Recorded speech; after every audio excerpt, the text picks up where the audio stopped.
Welcome, everybody, to Dramatis Personae, the internet's only grassroots effort to bring you fully automated luxury gay space communism by doing dramatic live interpretations of classic Star Trek episodes. And for those of you who have been following us for the past month, you know it's Pride Month, and it has been Horny Trek Month. And it is time to bring Horny Trek Month appropriately to its climax by setting our watches. Mine's a little slow, but I think we need to all set our clocks to Amok time. That is correct. We are going back to the original series, to the original Horny episode, and we are learning about Spock's mating drive. Before we get to actually playing the episode, let me introduce the titular Dramatis Personae. I will read out loud the names of each of our wonderful cast members, and they will introduce themselves and tell you who they're playing. I will start with myself. I am Angel Castillo, and I will be playing the comms officer and also setting my phasers to Stan.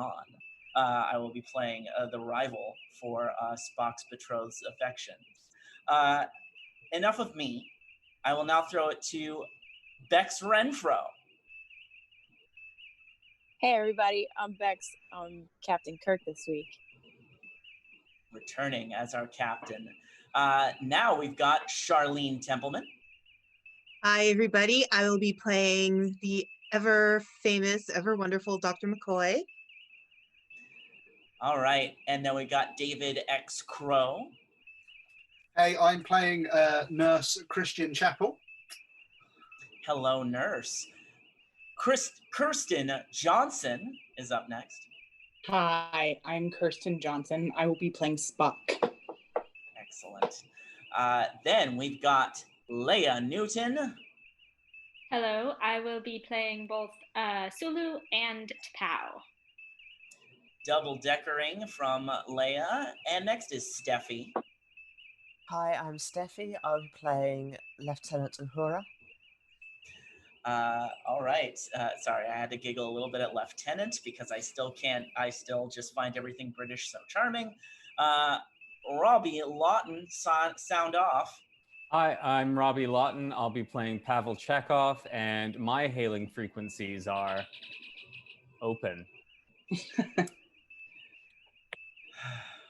Charming. Now we've got JB Flat.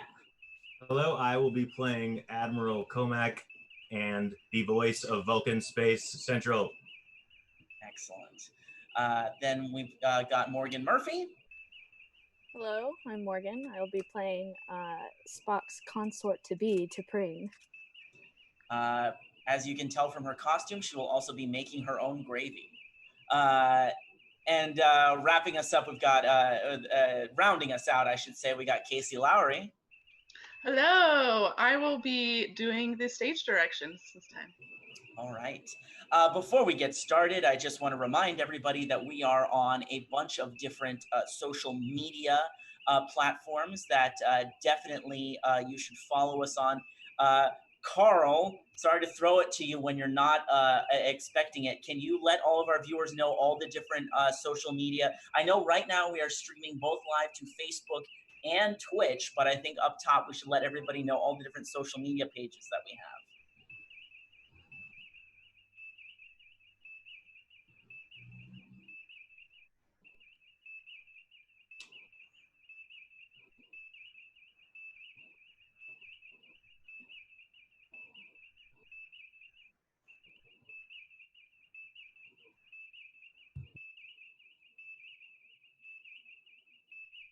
Yes. And since this is the climax of Horny Trek Month, I just will let all of our viewers know that after this week, we will go back to our normal bi-weekly schedules, so we won't be doing this every week. I do want to applaud the behind-the-scenes work of all of our diligent crew for helping pump out an episode of this every week this whole month. I believe Horny Trek Month, counting this episode, is a total of 5 episodes, actually.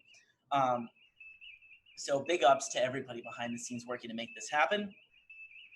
And now, without further ado, I will throw it to Casey to begin our journey to the 23rd century, where the clocks are all set to Amok time. On the Enterprise in a corridor, Kirk has just climbed up a ladder to this deck when McCoy exits the turbolift. Oh, Captain, got a minute. A minute? It's Spock. Have you noticed anything strange about him? No, nothing particular. Why? Well, it's nothing I can pinpoint without an examination, but he's become increasingly restive. If he were not a Vulcan, I'd almost say nervous. And for another thing, he's avoiding food. I checked, and he hasn't eaten at all in 3 days. That just sounds like Mr. Spock in one of his contemplative phases. Nurse Chapel? Chapel is carrying a tray with a can on it. Dr. McCoy? Captain? Captain? What is this? It's just some soup. McCoy lifts the cover over the soup. Oh, Vulcan Plomeek soup. And I'll bet you made it too. You never give up hoping, do you? Well, Mr. Spock hasn't been eating, Doctor, and I just happened to notice. It's all right. Carry on, Mr. Chapel. Chapel turns and rings the bell on Spock's quarters. The door opens and he enters. Bones, I'm a busy man. Jim, when I suggested to Spock that it was time for his routine checkup, your logical, unemotional first officer turned to me and said, "You will cease to pry into my personal matters, Doctor, or I shall certainly break your neck." Spock said that? What's this? The door to Spock's quarters opens and Chapel rushes out with a scream. Ah! Just before the soup bowl hits the opposite wall. Poking and prying. If I want anything from you, I'll ask for it. Everyone stops and stares as Spock comes to his door. Captain, I should like to request a leave of absence on my home planet. In our present course, you can divert to Vulcan with a loss of 2.8 light days. Spock, what the devil is this all about? I have made my request. Captain, all I require from you is that you answer it, yes or no. Kirk attempts to follow Spock into his quarters, but the door closes in front of him. All right, Spock. Inside Spock's quarters. All right, Spock, let's have it. It is undignified for a person to play servant when it has not been requested. I'm more interested in your request for shore leave. In all the years that I've known. You have my request, Captain. Will you grant it or not? In all the years that I've known you, you've never asked for a leave of any sort. In fact, you've refused them. Why now? Captain, surely I have enough leave time accumulated. Agreed. But that isn't the question, is it? If there's a problem of some sort, illness in the family. No, nothing of the nature, Captain. Then, since we're headed for Altair 6, and since the shore facilities there are excellent. No! I wish to take my leave on Vulcan. Spock holds a knife behind his back in a trembling hand. Spock, I'm asking you, what's wrong? I need rest. I'm asking you to accept that answer. Kirk crosses to the computer console. Bridge. Helm. He can now see the knife held behind Spock's back. Yes, Captain? Alter course to Vulcan. Increase speed to warp 4. Aye, sir. Thank you, Captain. I suppose most of us overlook the fact that even Vulcans aren't indestructible. Kirk leaves. No. Spock looks at his shaking hand, still holding the knife. We're not. The Enterprise makes its way towards Vulcan.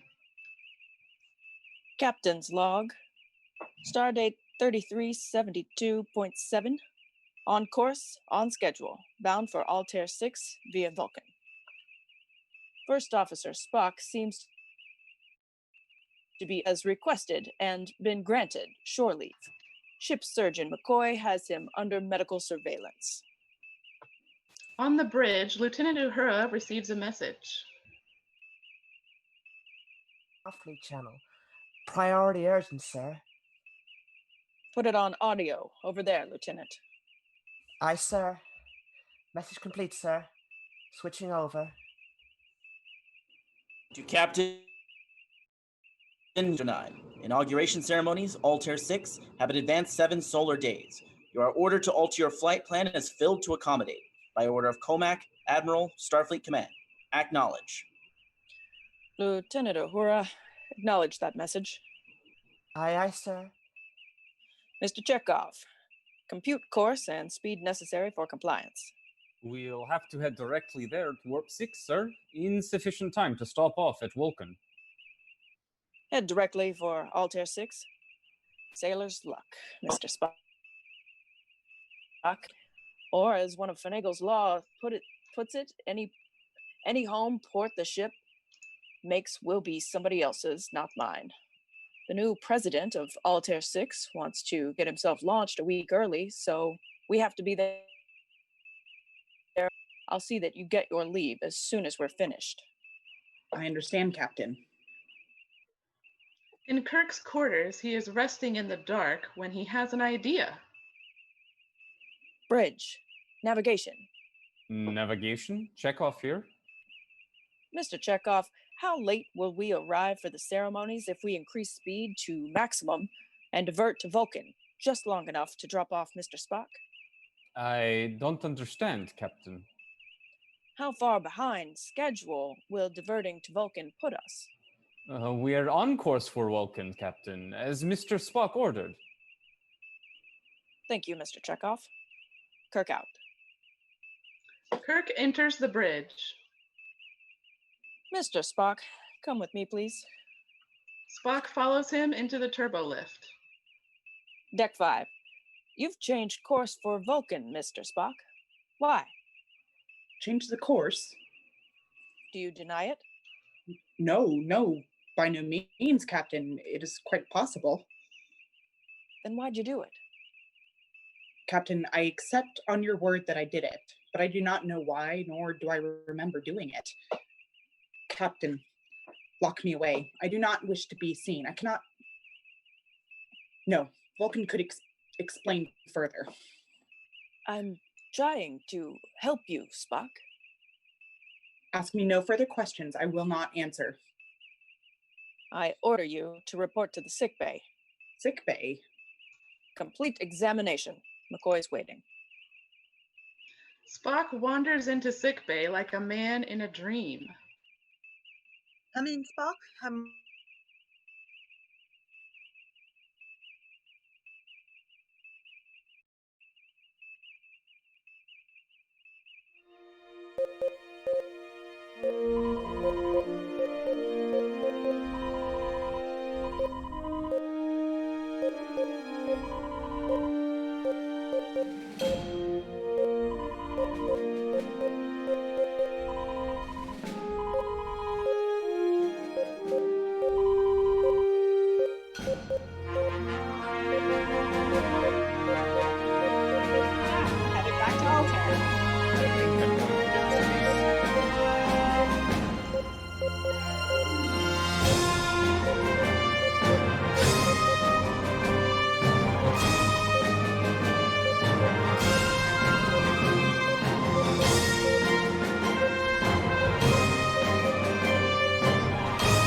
Yeah, we're back up.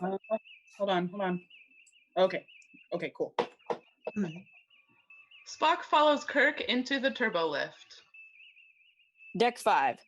You've changed course for Vulcan, Mr. Spock. Why? Change the course? Do you deny it? No, by no means, Captain. It's quite possible. Then why'd you do it?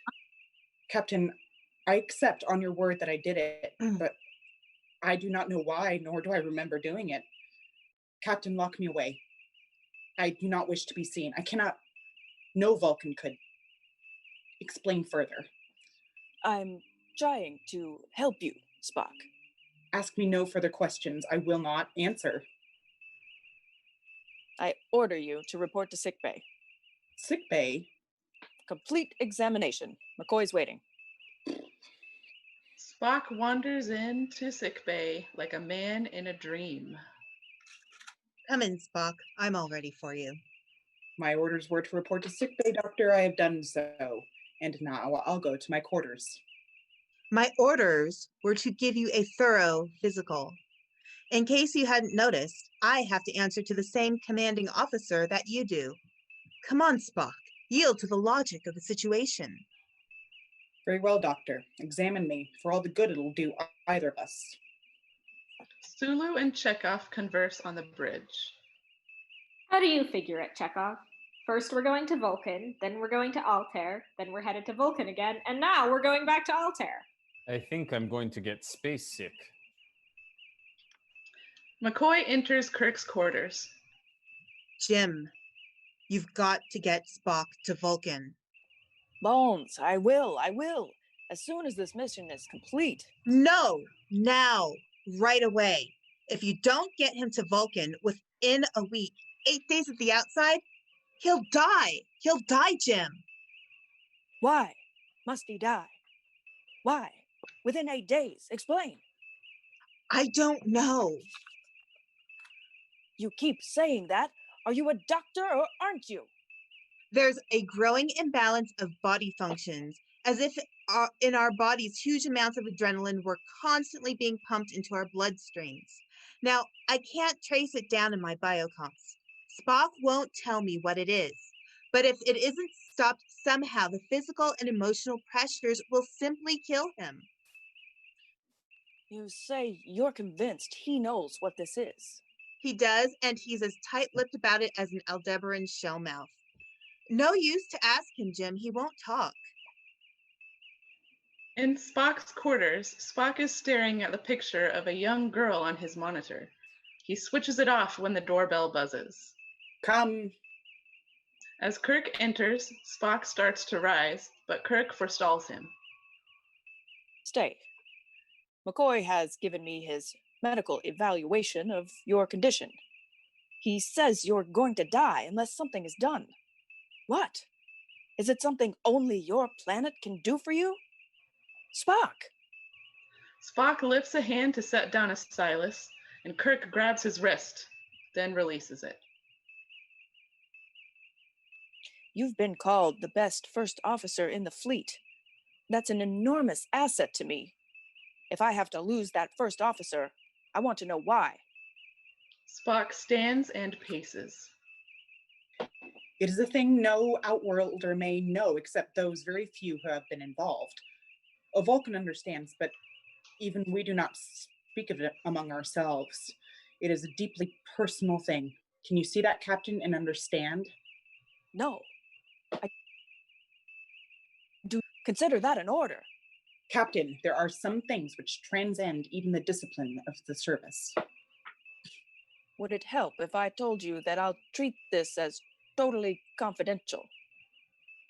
It has to do with biology. What? Biology. Kirk moves to stand next to Spock. What kind of biology? Vulcan biology. You mean the biology of Vulcans? Biology as in reproduction?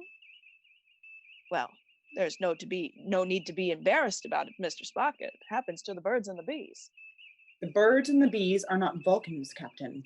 If they were, if any creature as proudly logical as us were to have their logic ripped from them as this time does to us, how do Vulcans choose their mates? Haven't you ever wondered? I guess the rest of us assume that it's done quite logically. Spock resumes his seat at his desk. No. No, it is not. We shield it with ritual and customs shrouded in antiquity. You humans have no conception. It strips our minds from us. It brings a madness which rips away our veneer of civilization. It is the Ponfar, the time of mating. Kirk sits across from Spock. There are precedents in nature, Captain. The giant eel birds of Regulus 5, once each 11 years, they must return to the caverns where they hatched. On your Earth, the salmon, they must return to that one stream where they were born to spawn or die trying. But you're not a fish, Mr. Spock. You're... No, nor am I a man. I'm a Vulcan. I'd hoped I would be spared this, but the ancient drives are too strong. Eventually, they catch up with us, and we're driven to forces we cannot control to return home and take a wife, or die. Kirk gets up and stands very close to Spock. I haven't heard a word you've said, and I'll get you to Vulcan somehow. Kirk leaves. Back on the bridge. Lieutenant, get me Admiral Comac at Starfleet Command, Sector 9. Private down to McCoy's office. Starfleet Command. Yes, sir. Mr. Sulu, you don't think... Maybe you ought to plot a course back to Vulcan, just in case. In Spock's quarters, Spock is playing his lute when the intercom whistles. Communication to Mr. Spock. Lieutenant Uhura here. The captain asked me to... Let me alone! Let me alone! He pounds his desk monitor into a pulp. Back in sickbay, Kirk speaks with Comac on a monitor. Captain, you're making a most unusual request. I'm aware of that, sir, but it's of the utmost importance. You must give me permission to divert to Vulcan. But you refuse to explain why it is so important? I can't, sir, but believe me, I wouldn't make such a request. Altair 6 is no ordinary matter. That area is just putting itself together after a long interplanetary conflict. This inauguration will stabilize the entire Altair system. Our appearance there is a demonstration of friendship and strength which will cause ripples clear to the Klingon Empire. Sir, the delay would be at most a day. I can hardly believe that... Kirk, you will proceed to Altair 6 as ordered. The subject is closed. You have your orders. Starfleet out. Well, that's that. No, it's not. I know the Altair situation. We would be one of 3 starships. Very impressive, very diplomatic, but it's simply not that vital. You can't go off to Vulcan against Starfleet orders. You'll be busted. Well, I can't let Spock die, can I, Bones? And he will, if we go to Altair. I owe him my life a dozen times over. Isn't that worth a career? He's my friend. Bridge, navigation. Bridge, navigation. Mr. Chekhov, lay a course for Vulcan. Tell engineering I want warp 8 or better. Push her for all she'll take. Course. Having overheard the conversation, Nurse Chapel leaves sickbay, beaming. Course already plotted. Laying it in, sir. I see. Very well. Carry on, Mr. Chekhov. Kirk out. In Spock's quarters, Spock is lying on his bed, apparently asleep. Chapel thinks about touching him and then turns to leave. Mr. Chappelle.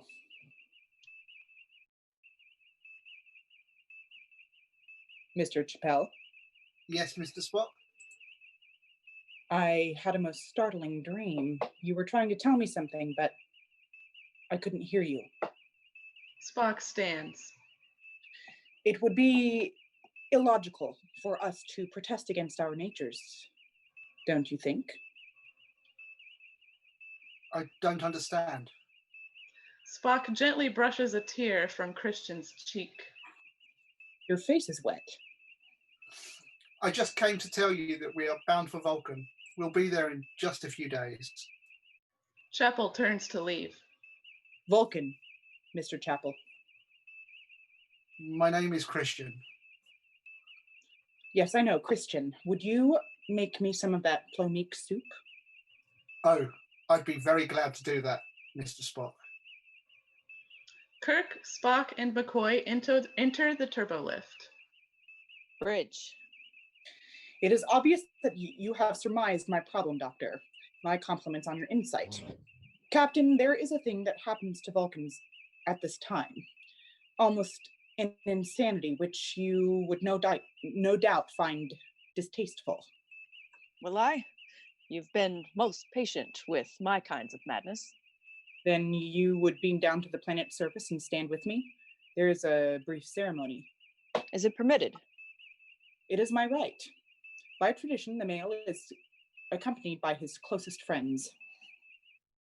Thank you, Mr. Spock. I also request Miss McCoy accompany me. I shall be honored, sir. The three of them enter the bridge. Captain, we're standing by on Vulcan hailing frequency, sir. Open the channel, Lieutenant. Vulcan Space Central. This is the USS Enterprise requesting permission to assume standard orbit. USS Enterprise from Vulcan Space Central, permission granted. And from all of Vulcan, welcome. Is Commander Spock with you? This is Spock. Stand by to activate your central viewer, please. Nurse Chapel enters the bridge. What's going on? The view screen lights up with the image of a very beautiful Vulcan woman. Spock, it is I. T'Pring, parted from me and never parted, never and always touching and touched. We meet at the appointed place. Spock, parted from me and never parted, never and always touching and touched.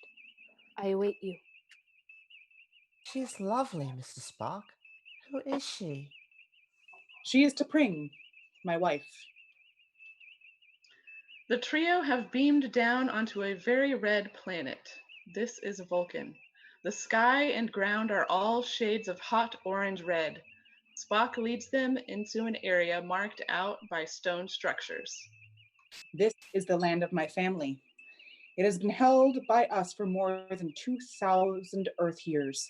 This is our place of Kunat Kali Fi. Kunat Kali Fi.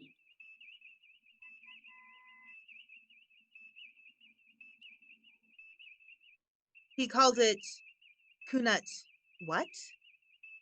He described it to me as meaning marriage or challenge.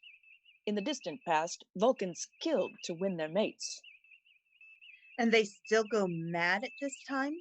Perhaps the price they pay for having no emotions the rest of the time. It's lovely. I wish the breeze were cooler. Yeah, hot as Vulcan. Now I understand what that phrase means. The atmosphere is thinner than Earth. Spock strikes a gong. I wonder when this T'Pring arrives. The marriage party approaches. I hear them. Marriage party? You said T'Pring was your wife? By our parents' arrangement, a ceremony while we were but 7 years of age. Less than a marriage, but more than a betrothal. One touches the other in order to feel each other's thoughts. In this way, our minds were locked together, so that on the proper time, we would both be drawn to Kunat Khalifi. The jingling sound gets louder, and Spock strikes the gong again.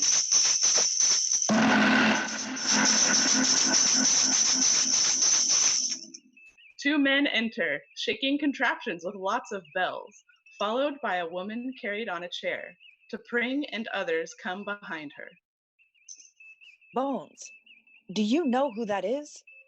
T'Pau, The only person to ever turn down a seat on the Federation Council.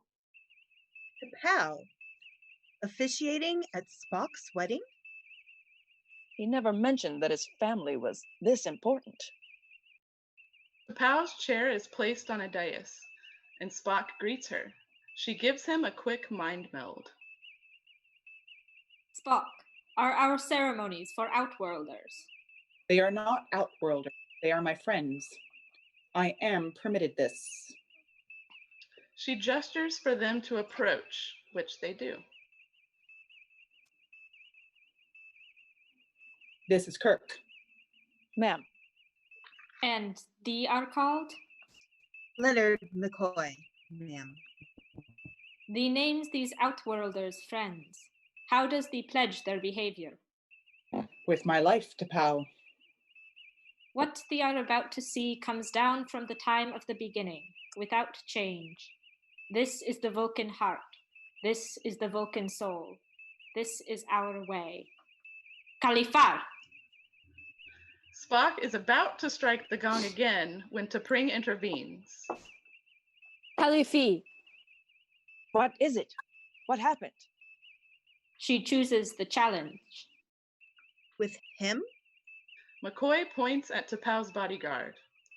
He acts only if cowardice is seen. She will choose her champion. Spock. Do not attempt to speak with him, Kirk. He is deep in the plaque tau, the blood fever. He will not speak with thee again until he has passed through what is to come. If thee wishes to depart, thee may leave now. Kirk and McCoy exchange a look. We'll stay. Spock chose his friends well. Ma'am, I don't understand. Are you trying to say that she rejected him? That she doesn't want him? He will have to fight for her. It is her right. T'Pring, thee has chosen the Khalifi, the challenge. Thee are prepared to become the consort of the victor. I am prepared.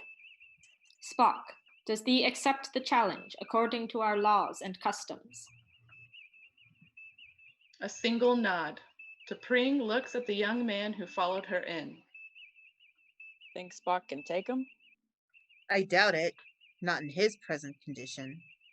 T'Pring, thee will choose thy champion. As it was in the dawn of our days, as it is today, as it will be for all tomorrows, I make my choice. This one. She steps past the expectant Stan and points at Kirk. No, I am to be the one. It was agreed. Be silent. Hear me. I have made the ancient claim. I claim the right. The woman is... Troika! A Vulcan wearing a mask and wielding an axe-like blade steps forward and holds the blade between Stan and T'Pring. Another Vulcan shakes a rack of bells. I ask forgiveness. Kirk, T'Pring is within her rights, but our laws and customs are not binding on thee. Thee are free to decline, with no harm on thyself. T'Pau, Thee speaks.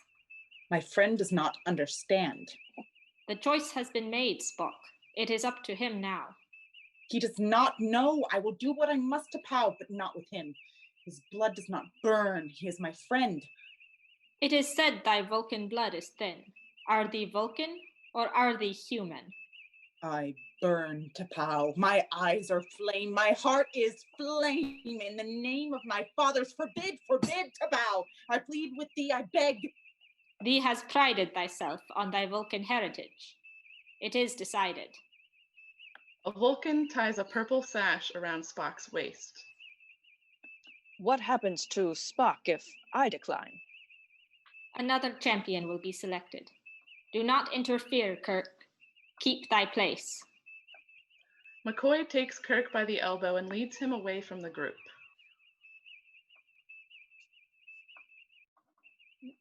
You can't do it, Jim. I can't? No.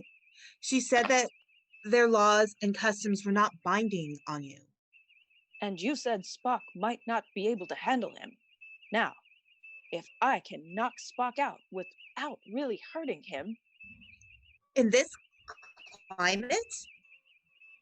If the heat doesn't get you, the thin air will. You can't do it. The Vulcans with the bells are shaking them vigorously as the tension builds. If I get into any trouble, I'll quit, and Spock wins, and honor is satisfied. Jim, listen, if you... Bones, he's my first officer and my friend. I disregarded Starfleet orders to bring him here. Another thing, that's T'Pau, a Vulcan. All of Vulcan in one package.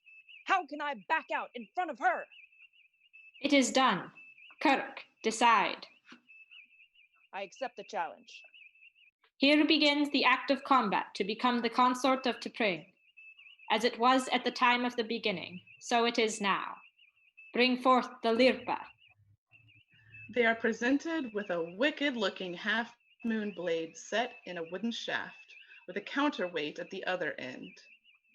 If both survive the Lirpa, combat will continue with the An Woon.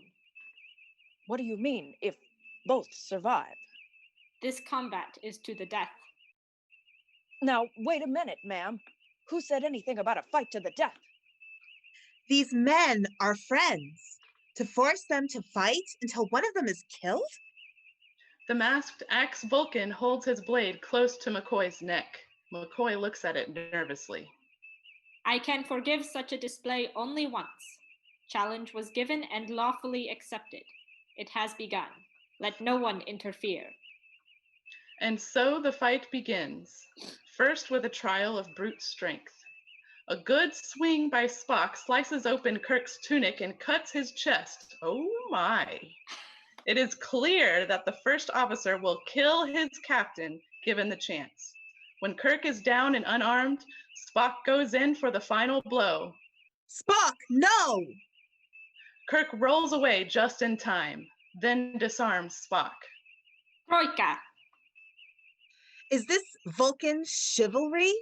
The air's too hot and thin for Kirk. He's not used to this. The air is the air. What can be done? McCoy takes a hypospray from a kit on his belt. I can compensate for the atmosphere and the temperature with this. At least it will give Kirk a fighting chance. Thee may proceed. McCoy goes to Kirk. You're going to have to kill him, Jim. Kill Spock? That's not what I came to Vulcan for, is it? McCoy injects Kirk with the hypo. What's that? It's a triox compound. It'll help you breathe. Now be careful. Sound medical advice. The An Woon. The bells sound, and both men are given long straps with weights and tassels on the ends. Spock demonstrates its use by lassoing Kirk's legs and knocking him down with it before holding it in the middle to use first as a flail and finally to strangle his opponent. Kirk gasps for breath, then goes limp. Troika! Spock looks stunned. McCoy hurries forward.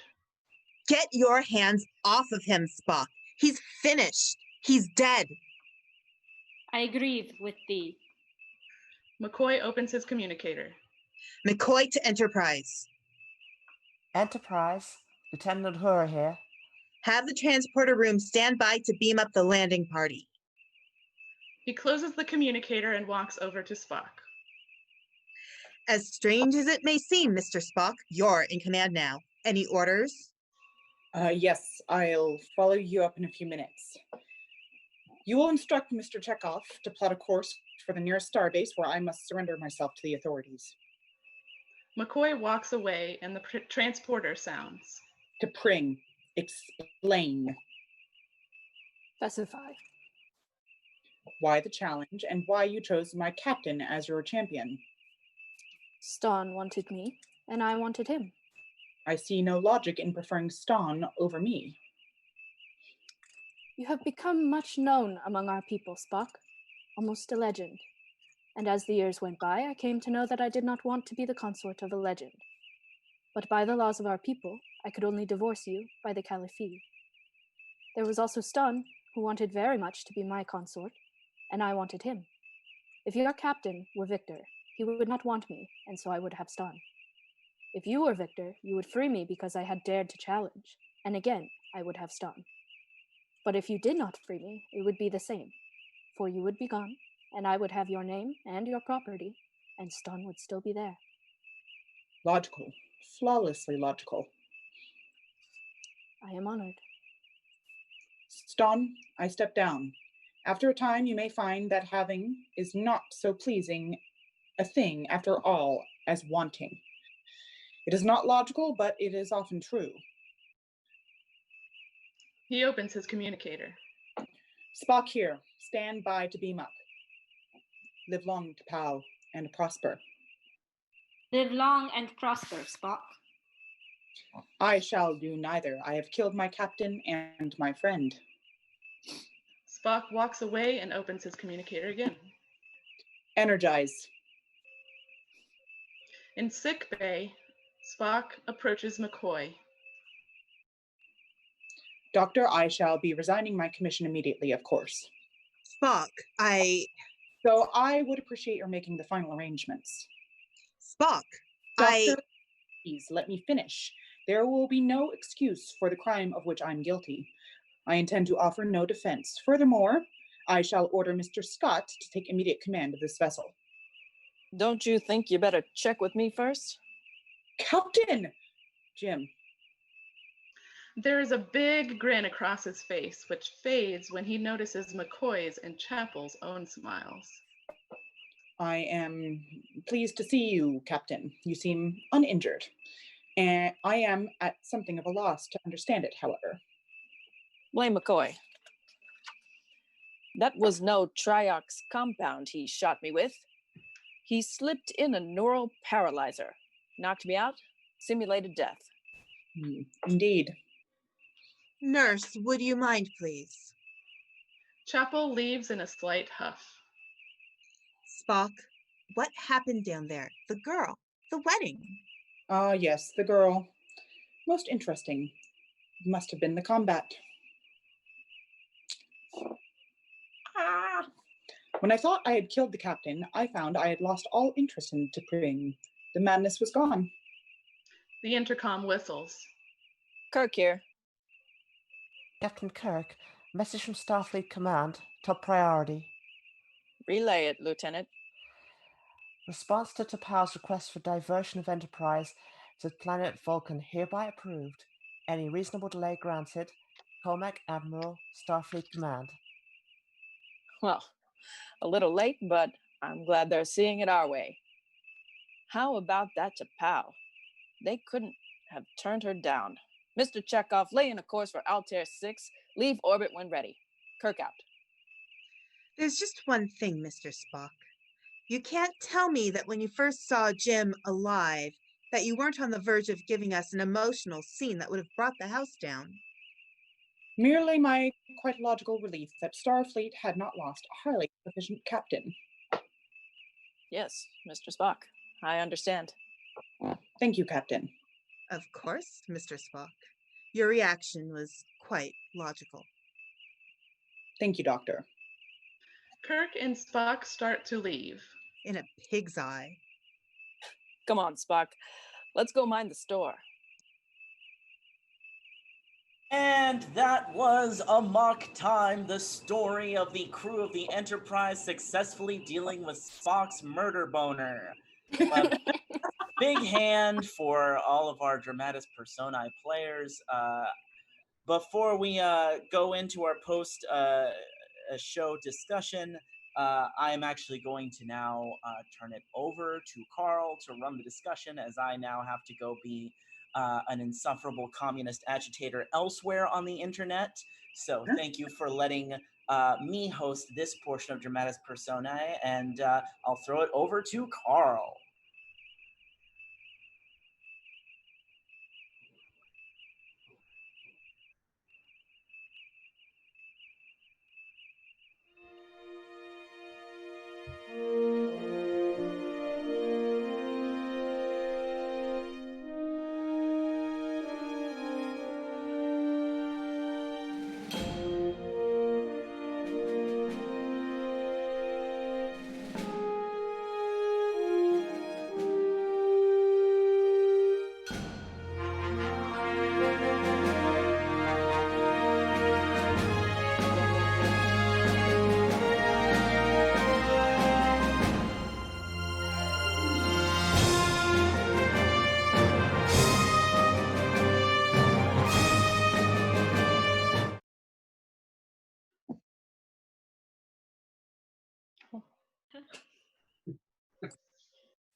One thing that's actually really memorable for me about this episode has nothing to do with the plot. It's just all of the percussion happening on Vulcan. Like they've got these bell things that they just keep shaking and shaking, and they've got the awesome, the wonderful gong noise. So yeah, I love the percussion. I just want to say that. The music in this episode is good. There's like one scene at the beginning when Spock first starts to tell Kirk like about the Ponfar. As soon as he starts talking about it, the background music goes to this like intense kind of percussive thing, and it's just really good. It always makes me think of Stravinsky's Rite of Spring. A little bit. The music from Yes. this. Yeah. I wonder how intentional that is. Yeah. Mm-hmm.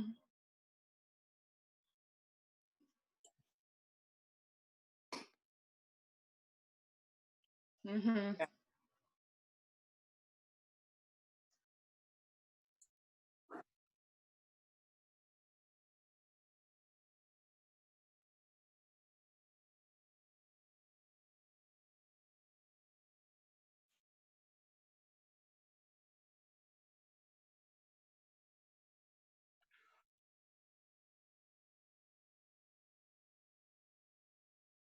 Mhm.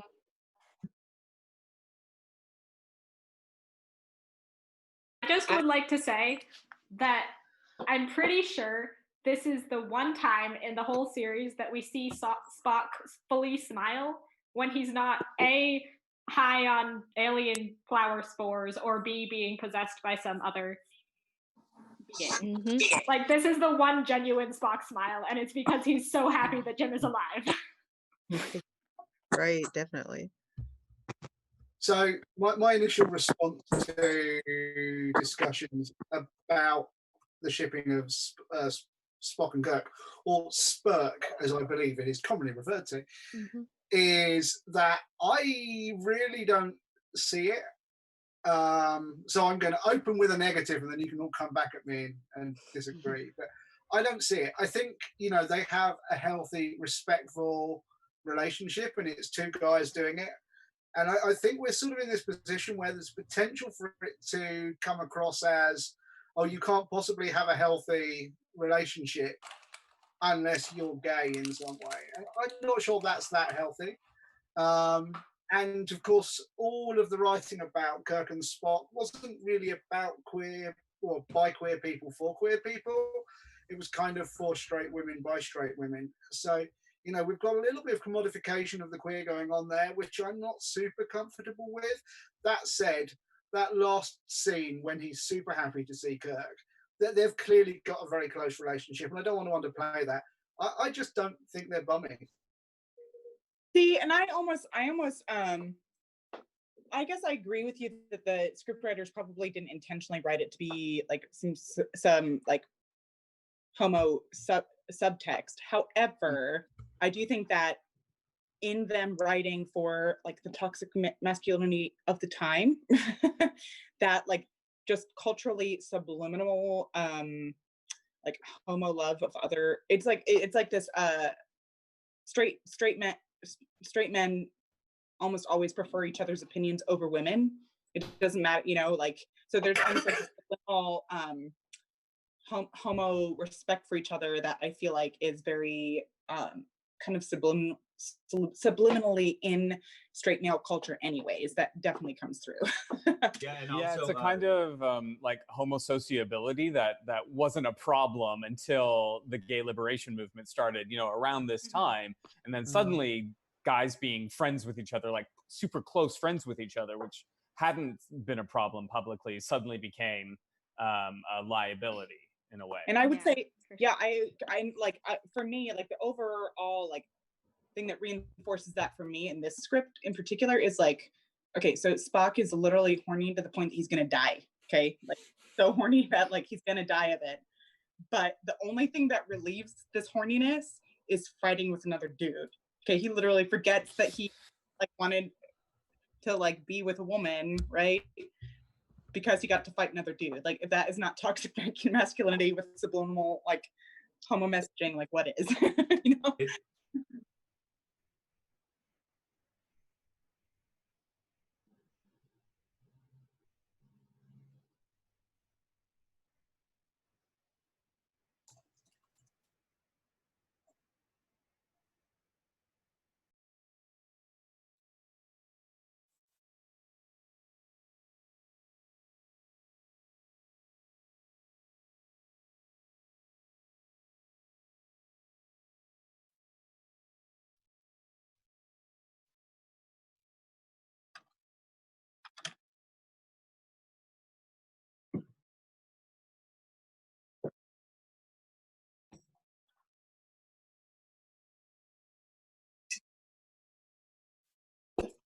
Yeah.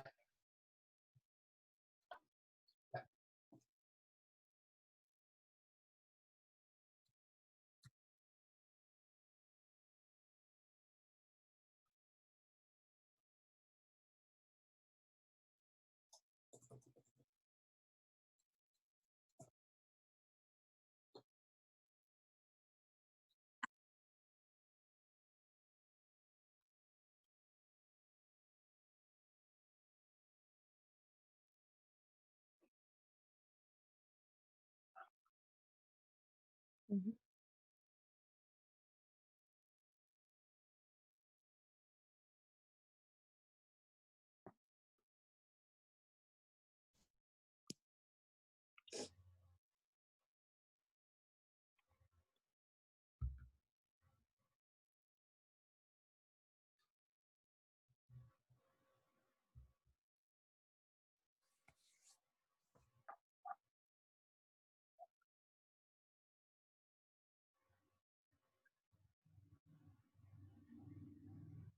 Well, one thing that probably would have resonated is the military service aspect of their relationship, because Yeah. you would have had, you know, you had basically two generations that were subject to a military draft in wars. So they, and that doesn't also, I mean, there's, and I'm sure a lot of men of the World War II generation probably would have been remembering their own queer or not queer male relationships in the service and relating it to Kirk and Spock.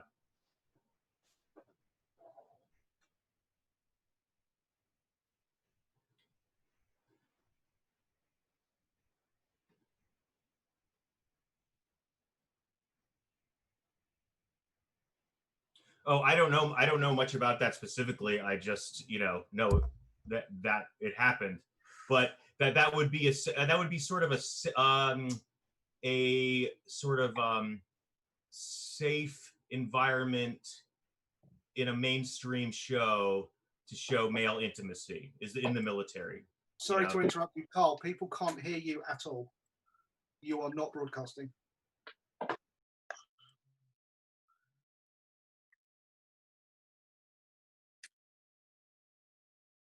to interrupt you, Carl. People can't hear you at all. You are not broadcasting.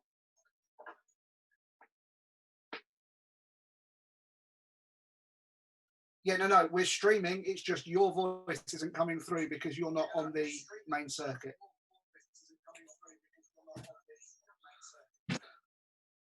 There we go. Now I'm here. I'm so sorry, everybody. I'm sorry.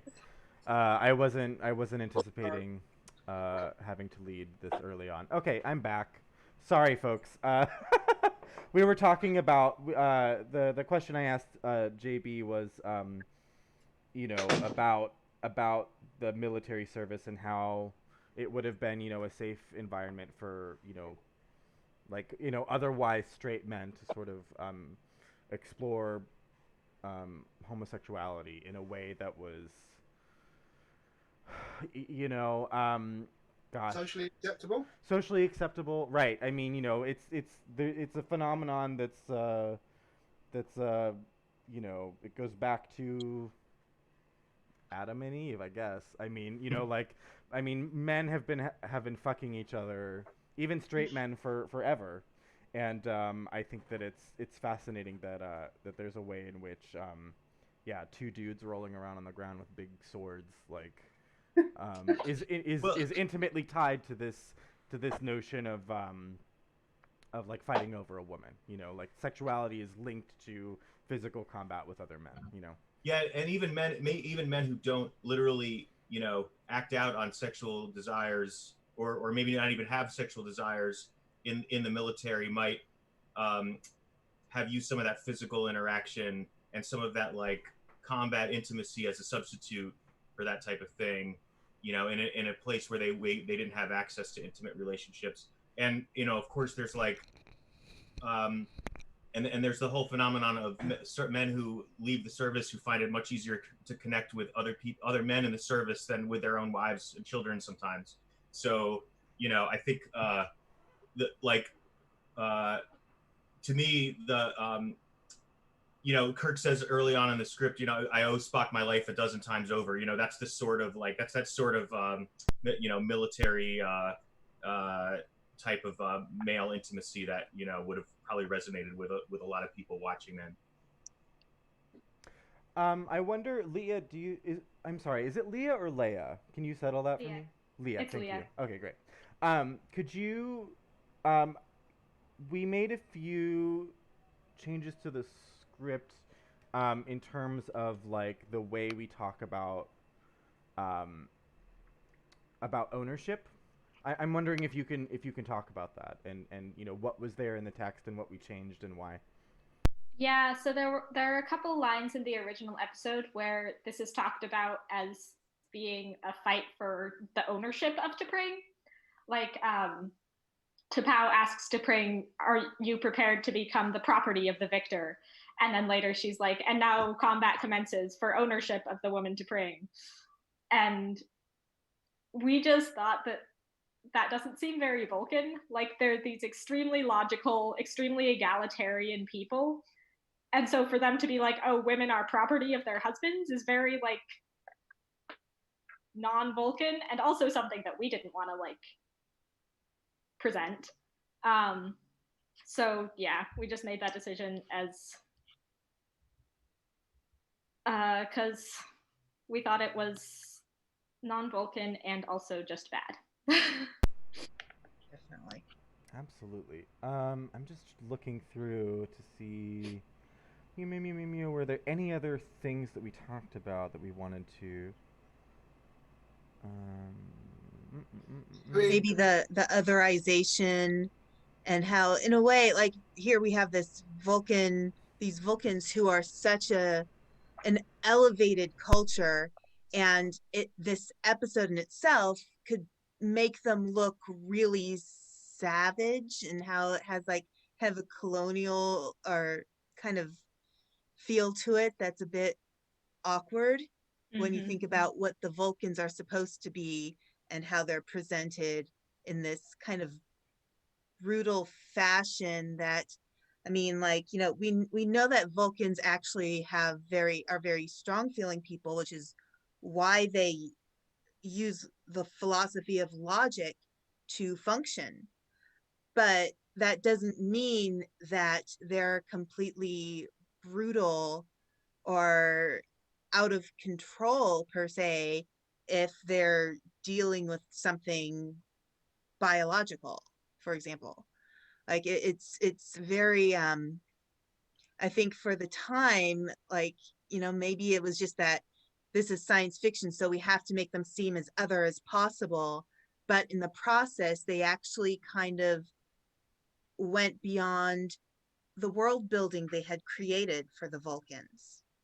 Well, I think one thing that, as you're talking about that, the thing that there's a way in which like it kind of, I think that it's very much in one of the things we don't often talk about, like on the surface when we talk about like rape culture in the United States, and in the West in general, is like there is this idea that men's sexuality is this thing that that men just can't control, right? And so it's like, and you see it over and over again but like I just, trigger warning, like there's this, I read a piece the other day about a guy who like kept like a 14-year-old girl as a sex slave, like in a dog cage for a year, and only served like 3 months in prison for it. You know what I mean? Like, and there is, and I think that, I guess I wish, it's fascinating to me when you're talking about world building that like, that despite everything that the Vulcans have learned, they don't have like better structures in place to sort of prepare for this. You know what I mean? Because it's like, Right. it seems to me like a big cop out that We don't that talk they just, about it. well, I mean, I guess in their case, like they actually will die if they don't fuck, right? Or they don't fight it out. But it's I don't know. It's so strange. To me, I wish that there was more examination of that just in Star Trek in general. You know what I mean? Yeah. Yeah, there's definitely no. Every time Pon farr comes up, and this came up in the Voyager episode a couple weeks ago, like the men who whatever men do under Pon farr, they're not ever held accountable for that. It's just like erased because they can't control it. And I do think that's an unfortunate message, because most alien cultures are some sort of analogy of human beings, like maybe exaggerated traits of human beings. And I do think there is something kind of sinister about Pon farr in that, like, it reinforces this notion that, like, Spock he practically mutinied. He changed the course of the ship without permission. No one ever mentions that again. But like in the world of Star Trek, it makes sense not to hold him accountable. But in the real world, it's kind of it's a strange message. Yeah, I also think it's worth noting that this is really early in the franchise. Like, this is the first episode of season 2, so there just isn't much world building in place when it comes to all of the Vulcan lore that we know from later TOS episodes like Journey to Babel or the movies, or like all of the stuff that we know about Vulcans just wasn't really extant at this time. Yeah, I think it's the first one of these. Yeah, it's definitely the first time we go to Vulcan. Like, even Spock's characterization in season 1 of TOS is not as unemotional as he becomes later on. Like, he smiles a little bit sometimes in season 1. So, the entire thing we've got here is we know, having seen Enterprise, I mean, those of us who have watched Enterprise, because we've got faith of the heart, we know full well that the Vulcan backstory. Why am I even bringing up Romulans? I mean, they're relevant, but irrelevant. So the Vulcan backstory is not nearly as logical as they would like to make out. Yeah. Yeah. So they had this entire Surak had all the secrets of logic, and then they lost his spirit and left it locked up in a. Oh, there's a joke coming. Hold on a second. Left it locked up in a bit of clay, like China in your hand, to PAL reference, people. Yeah, that won't happen outside of England. Okay. Famous popular beat combo in the 1980s and 90s was to PAL. Oh, right. Yeah. Yeah, thank you. She sang China in your hand. Know your audience, David. Anyway, the point was they kept all that locked up because they had a bunch of fundamentalists who hated everybody, and they got into be in charge of everything, and they managed to suppress the real logic as opposed to this fake form of logic that they were putting forward. So, I mean, in the thousands of years between like the formation of the Pon farr process and where we're at, actually we've only had a couple of 100 years where they've actually been honest about the fact that they are actually more emotional than they admit to. So I think there's a whole thing here about how the Vulcans is a symbol, because Vulcans don't really exist. So Vulcans are just a symbol for an aspect of humans. And therefore, if we do a bit of semiotic substitution, what are we going to get out of this? Well, people who aren't honest about their emotions may appear logical, but that's going to erupt at some point. We get this sort of homosocial, homoerotic element, which may or may not be intended, but is almost definitely frowned upon by the society in which that's being portrayed at the time.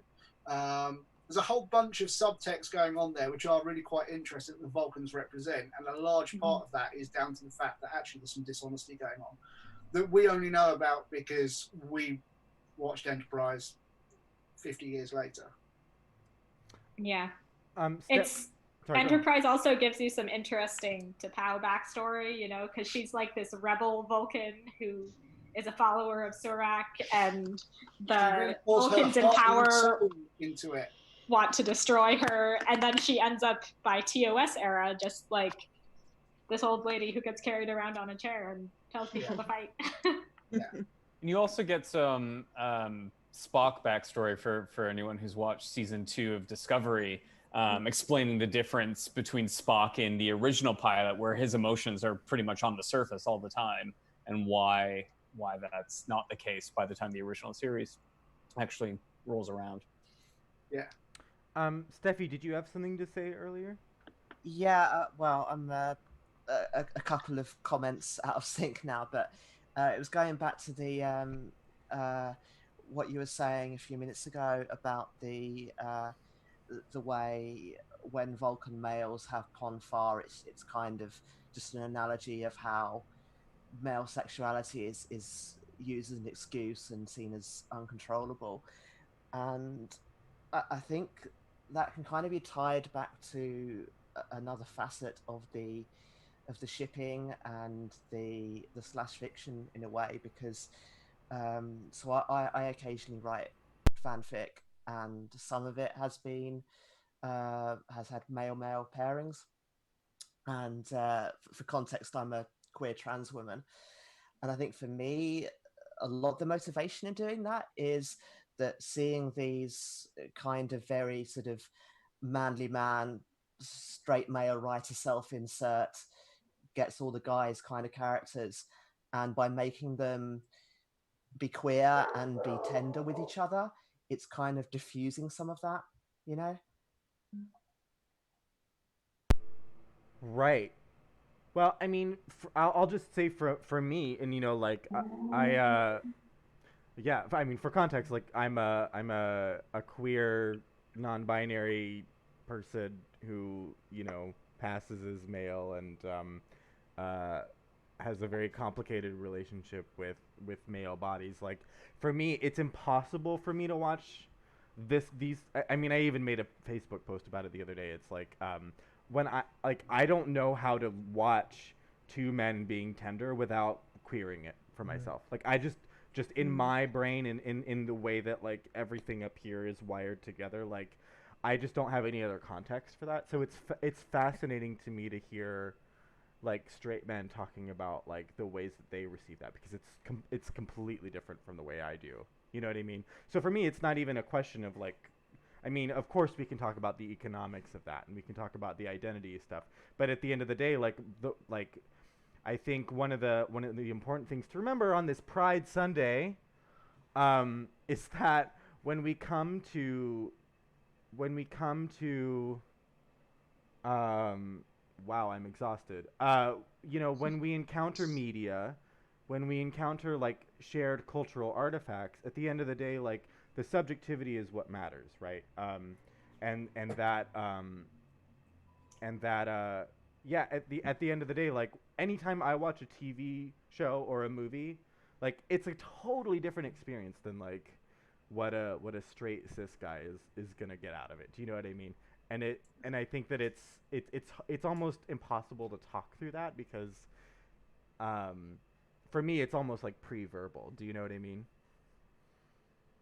Right. Yeah, there's no one correct interpretation. There are multiple interpretations that are equally valid. I know when I write stories, I think about this a lot.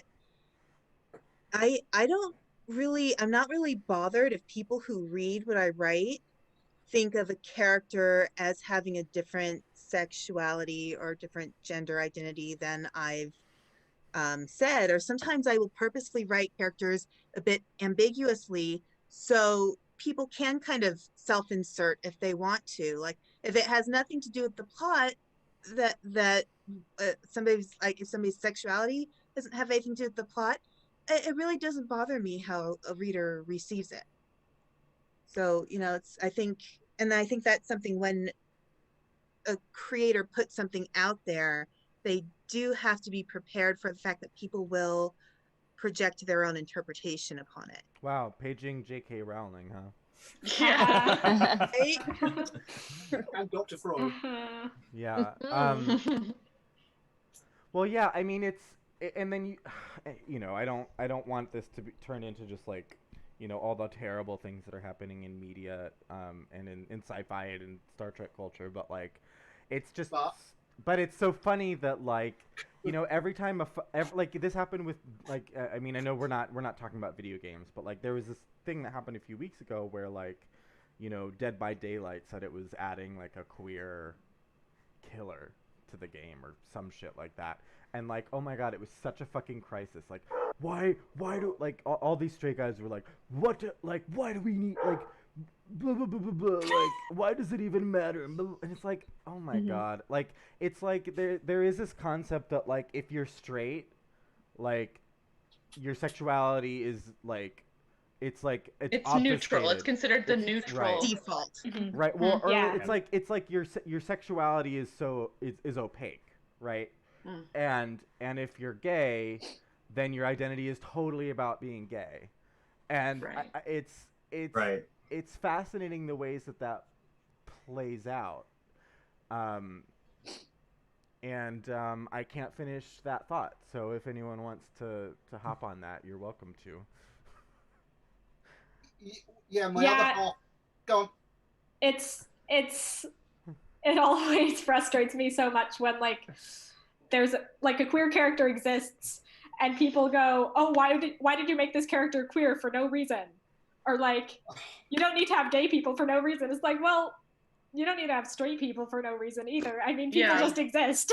Well, also like, I think this is what I will say, and this is my personal opinion. As someone who is interested in class politics, I will say like I find it frustrating that so much of the conversations that happen in media have to do with like who are we seeing on screen, where for me like that matters less to me than like how does the content that we create actually change material conditions for marginalized people? You know what I mean?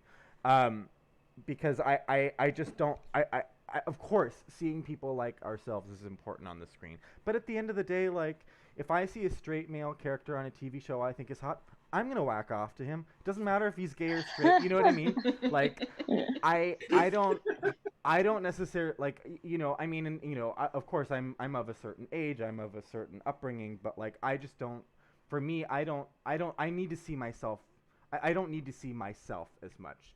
Does that make sense? Does anyone have any like similar experiences around that, or like maybe you can just talk about like what representation in media means to you, like if you have a different experience, like.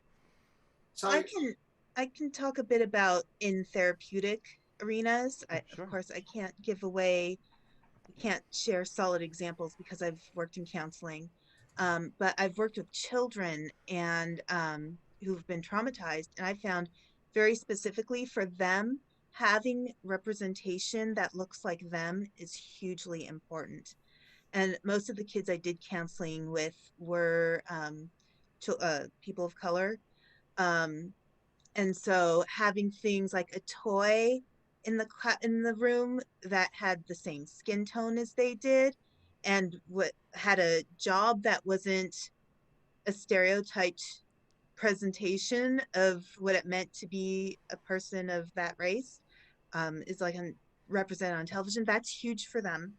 I actually had a client who had a very strong positive reaction when he saw that there were figures that had skin color that looked like him. So I as we get older, it may not quite mean the same thing, but with children, that affiliation is huge. Yeah, I'm not as a counselor or formal psychologist anyway, but I am a teacher, and I would definitely agree with that. Just with students, when we're studying art. Can you guys hear me? Am I? Yeah. Sorry.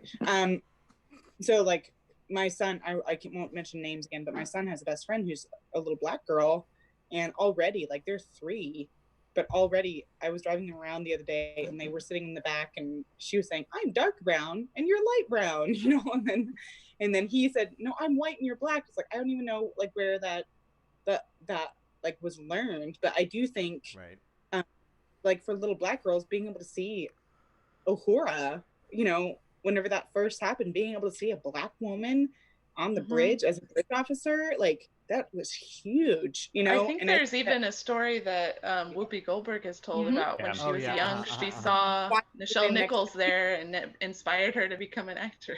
Look, yeah, there's also there's a story that did you say MLK?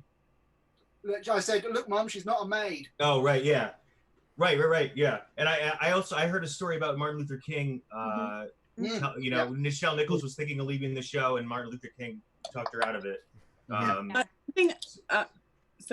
Shifting back to like Carl's point, I would agree with Carl in that like I don't think representation in and of itself is the solution in media or entertainment, but at the same time, I don't think Carl's point is the only way either. I do think that there need to be stories that push the narrative for more groups, but I think that both of them tied together is what will actually difference. Like story. Well, and one thing that solves both problems is if we get more people of diverse backgrounds behind the camera and writing the stories, they will put themselves in the story, so there will be more representation, and they're more likely to write a more progressive, sort of open idea of what the world is, than a cis white man might, because they have that status quo idea of how the world is, whereas another person might have a more they'll have their own point of view to share. So getting more diverse voices telling the story is really a big important thing that we need to do. There was an interesting interview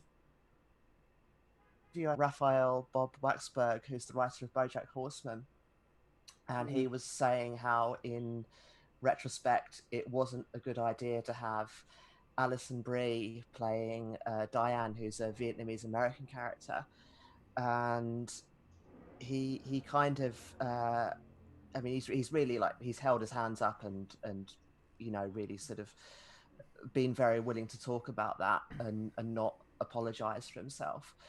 But it was interesting what he said, that at the time he thought by creating this character and then just saying, oh yeah, and she's going to be Vietnamese, he thought that was by kind of slapping on an identity that was putting some diversity in. And it was only afterwards he realized, actually, you have to do the work, you have to do your research, you have to involve people of those backgrounds, And at the same above, I want to just very quickly say that Max is in the chat, and Max has said it's hard to become what you can't see, and I would expand on that to say it's hard to become what you can't imagine.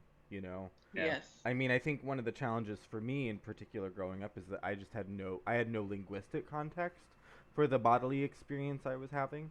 And so for me, like learning the language around it was huge, and that's why I read a bunch. It was less for me about seeing characters like me on TV, because in a very real way, I think that there are very few characters on screen who I feel like represent me specifically. And I don't know what other people's experiences around that, but I'm just used to seeing aspects of myself in other characters.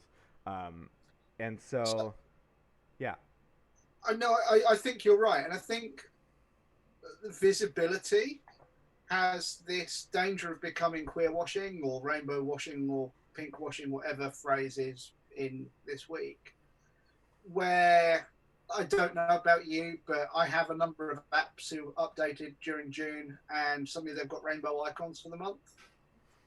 And it's like, well, it's great that you've remembered to change your icon.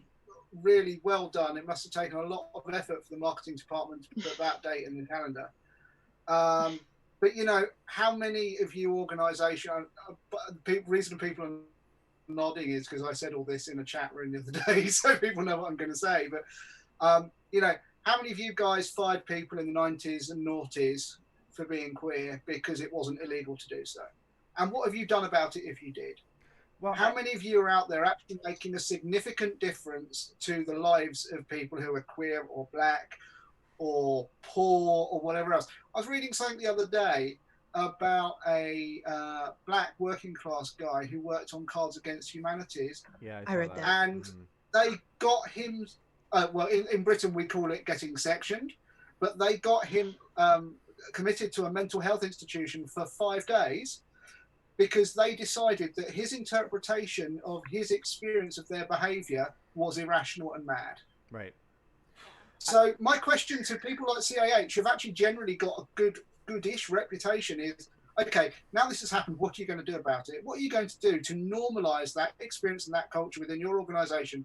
A, ensure that doesn't happen again, and B, empower people so that they're able to be in a position where you have an opportunity to test that. Well, because unless you're actively doing something, it's cheap, and your words are cheap, and I'm not interested. Well, also, I think the even broader point, like even bigger than that, is like we have this idea because we've grown up in this culture that consumption equals participation, right? Consumption equals representation. You know, and in many ways that's true. Like, I mean, at the end of the day, like the almost even more than who we vote for in our poll, like you know, when it's time to nominate our elected representatives, like we vote with our dollars, right? You know, and that's why boycotts are often so effective. That's why Facebook is, you know, facing some changes to its platform because, you know, there's this huge ad boycott, right? But at the same time, I think that it's easy to say. I just think at the end of the day, like, oh my God. I think you're right. Right. I think at the end of the day, we should be expecting more from corporations, but also like corporations, like there's no ethical standard for corporations to behave on anyone's behalf. You know what I mean? Right. And so I think I try to caution people not to try to see themselves in corporations and their choices. You know, to me, it just feels like pandering. Like, I'm never going to buy a fucking shoe that has a pink triangle on it or like a rainbow flag, you know, because for me, I think that there are too many queer people living in poverty for me to turn around and you know, put my dollars into a corporation who's trying to commodify that for their own bottom line. I just think that's gross, personally, you know. Sometimes the big grandiose gestures don't mean anything if the smaller gestures that actually help make a difference aren't being tended to. Like my current work is in human resources. I cannot tell you how often the phrasing on applications and in paycheck processing websites and stuff, it's so coded male, female, male, female, male, female. Very rarely do I see something that says male, female, non-binary, other, like, you know, like it's simple forms that people fill out and surveys that you do with people. I mean, lots of statistics collection is very inherently biased because they don't give people options to actually choose what they are. Right. And sometimes the information we're asking for, we don't actually need to know somebody's gender necessarily, but it's all over the paperwork. Oh my God, I was trying to promote a show a few weeks ago, like you know, something else I was producing, and like to be able to even make a post on this one platform, like to even set up an account, I had to choose male or female, and I wrote them and I was like, I'm neither. Like, what am I supposed to do? And they were like, yeah, blah blah blah blah blah. Like, you just pick one, and I was like, no, like I refuse to participate in like your, like it's false, and also like knowing a little bit about database management, like why is that impossible to it's just it's like, not impossible, they're just really, too lazy. They're lazy, period. At the end of the day, and it's like it's just silly when you actually think about it, and it's like why does anyone need to know what my genitalia are for me to fucking advertise a comedy show, you know, on your platform? It makes no sense whatsoever. And it's well, listen, we're coming up on an hour and a half here. Does anyone have any closing thoughts before we shut it down? I have one thing. Oh, sorry. Go ahead. No, go ahead, Bex. I had one thing to add with, you know, forms and things of that sort. I work for an applicant tracking system, and you know, job applications have the opportunity to put the EEOC survey on their application form. And we've gotten a lot of complaints that doesn't include a non-binary option. That's written by the Equal Employment Opportunity Commission, and we can't change it. So at a federal level, the information being collected about exactly that topic is inaccurate and just insufficient. So I thought that was interesting. So in that case, I'm going to follow up with a positive story and say that when I was working for a large international well-known library, when I said, hold on a second, why aren't we opening this up and saying, you know, male and female, sure, but what about everybody else? Although we did have a bit of pushback from one of the unions, pretty much everybody else was like, yeah, sure, why shouldn't we be asking that? Why shouldn't we be inclusive? And so, you know, things are changing. You know, I want to kind of wrap this up on a slightly positive note, but, you know, things are changing, but it takes a hell of a lot of an effort to get there, and it's bloody exhausting. And I think this might be where Carl is getting his exhaustion from at the moment. It's exhausting just trying to be yourself all the time when society is trying to, you know, hide you behind a bit of chroma key green and pretend you're a different color. Yeah, so the point I was just going to raise is, you know, tags onto this perfectly. There's that line in the episode where T'Pau turns to Spock and says, you know, we does your blood run thin? Are you Vulcan or human? And, you know, the sort of obvious metaphor here is being a mixed race person. But I also thought about, like, queer people having to code switch all the time. And how do you choose to present yourself when you're among people you don't know? Do you choose to present more straight because that's safer? And what toll does that take on you? And lots of racial minority groups have to do the same thing. They have to code switch and present themselves as being more white. Because that makes them, you know, that makes other people perceive them differently. One of the most memorable talks I ever went to, a professional talk of an evening, was where one of the guys talking mentioned his husband in passing. And it was a completely unprepared for thing. But actually, it made me realise how much I don't do that. And it's something that I've tried to do more consciously, because if it affected me, and I'm a pretty gobby gay, then there must be people out there who need people like me to stand up and say that. So, but we can all only do what we can do. If you're not there yet, then nobody's asking you to do that. But those of us who can should make the world a bit safer for everybody. Yes, and with that, I think that's a great way to send us off. Thank you so much for watching. We'll have more information about you know, where our little collective is going very soon. But for now, thank you so much for joining us for Horny Trek Month. You know, all of our episodes will be on YouTube very soon, and we will see you in a couple of weeks. Bye, everybody. Bye, Plamixu. Bye.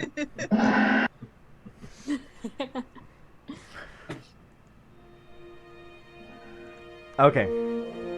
All right, y'all. Yeah, we're clear. Oh, my mic is still on.